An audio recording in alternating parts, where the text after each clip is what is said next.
Hello, hello, hello. Happy Monday to you. So, today we're going to talk about destination planning. So, Hassan Adventures, uh, we were talking before about, how to plan a vacation for your autistic child with you in mind. Because if you're not good, the vacation's not going to be good. And today we're talking about destination planning. I'm going to talk to you about three things. I'm going to talk to you about how to involve your child in the vacation planning. I'm going to talk to you about destination comparison, and I'm going to talk to you about autism travel for less. Okay. So, I told you before that I involve Hassan in the planning. So, as a parent of a child with autism, I'm used to making decisions. Okay, this is what he needs. This is where we're going to go. He'll love it. Okay. But Hassan is 26. So, even though ultimately I'm going to make the decision, I want to involve him in it. I feel like it'll get him more excited. I feel like I'll have a better understanding of what he wants. So, as much as I know my child, he's 26, he surprises me by telling me some things that I don't know about him, right? Because, like all of us, we're all evolving, we're growing. And there are some things, I don't want to make it seem like as parents of autistic children, like we limit their knowledge, but we don't know what they know until they tell us or until we experience something that lets us know for them, like, wait a minute, like, wait, let me tell you, let me tell you a quick story about when Hassan was little. I may have told you this story before. One day I was at his IEP meeting. He was like 8.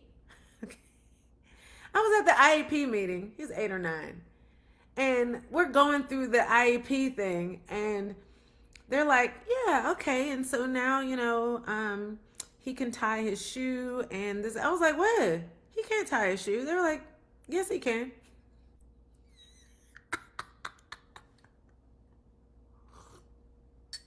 I was like, he can? I know my child. How come I don't know he can tie a shoe? Because in the morning, whenever we're like, Hassan, go get your shoes and put them on, he puts his shoes on and he'll throw his big foot up on our lap so we can tie it, right? That literally happened like this morning. So here I am at the IEP meeting and she's like, he can tie his own. We taught him how. He's been doing it. I was like, what? Sure enough. So I'm after school. I'm like, Hassan, can you tie your shoe? He's like, yeah. Sir, why you keep having us? He's like, I thought you liked it. You know what I'm saying? He's hilarious. But anyway, that had nothing to do with vacation planning, but it was just a little silly story that I remembered. So the thing is that I like to get ideas from him, and he surprises me. There are some things that I would assume that he would like, and he's like, yeah, I don't want to do that. You know what I mean? I think all parents, not just parents with children with autism, I think we all have that. You know what I mean? Where you're talking to your kid and they're like, yeah, I used to like that, but I don't like that anymore. And you're like, my kid's growing up. Like, you know what I mean? So that's what I do. So I do that by giving him two or three options. And we talk about what each vacation option has to offer. This one, has this. This one has that.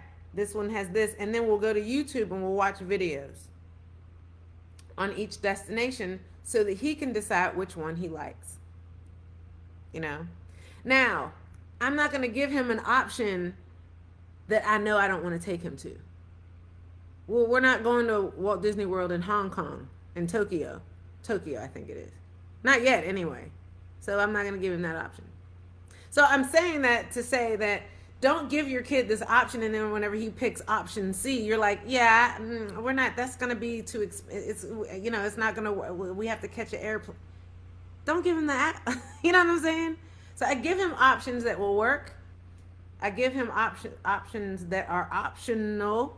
And then, I let him choose and we talk through what, you know what I mean? Okay. Destination comparison. Okay. That brings us to destination comparison. The options are the destinations and we compare them. And that's how That's how he chooses. Okay? I choose destinations based on what we've done, where we've never been, and is there enough for him to do? Is there, what do I didn't write that. Is there enough? Oh, yeah, is there enough there? Yeah, for him to do. And what I mean by that is, like, for instance, Hassan likes SpongeBob. There's a SpongeBob amusement park in Cancun, I think. Now, Hassan has a passport. We can go to Cancun. But when I look at the park, there's not enough to do for him. It doesn't fit him. And the reason why I say it doesn't fit him is because it really is for little kids. It really is.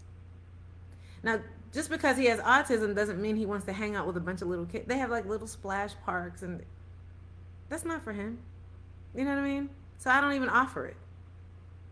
I don't want to offer it, and then he falls in love with it and like, oh, that'll be really great. And then we show up there, we spend the money, we go all the way to Mexico, and he's like, I don't really like it that much. Well, yeah, because it's not for you. Okay? So there's not enough to do there. There are things that we've done that he wants to do again. Like going to Walt Disney World is great.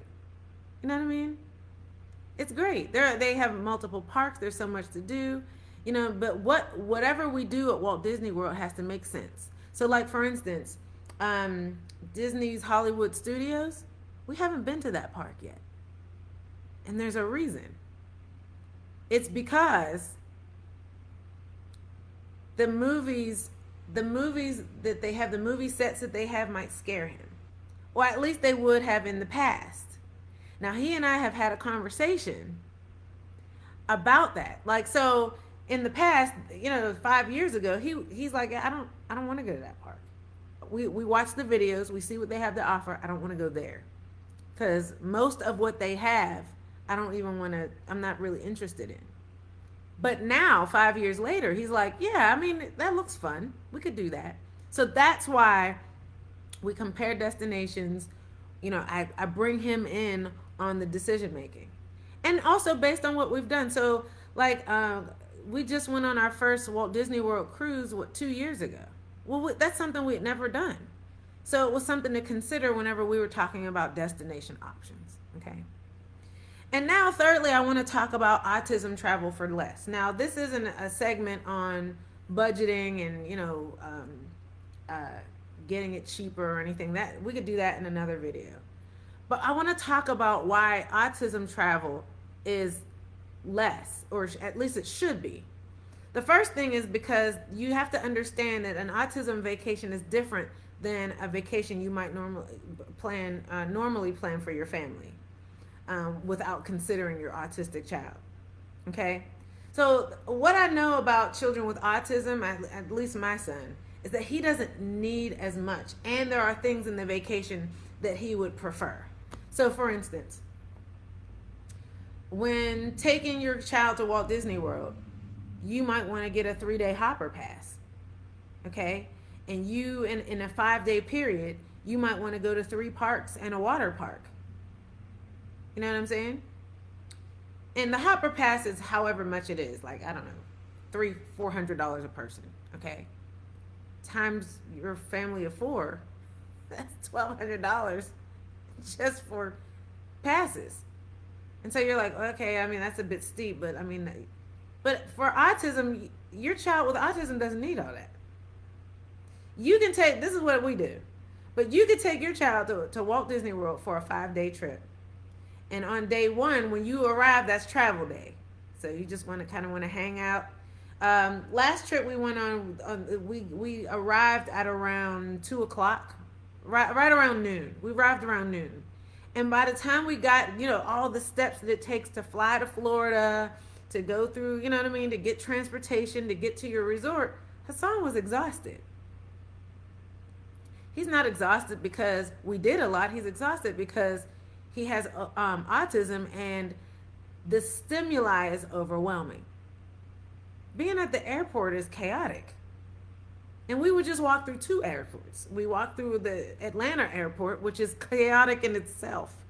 And then we went to the Orlando airport because that's where the plane flew us to. You know what I'm saying?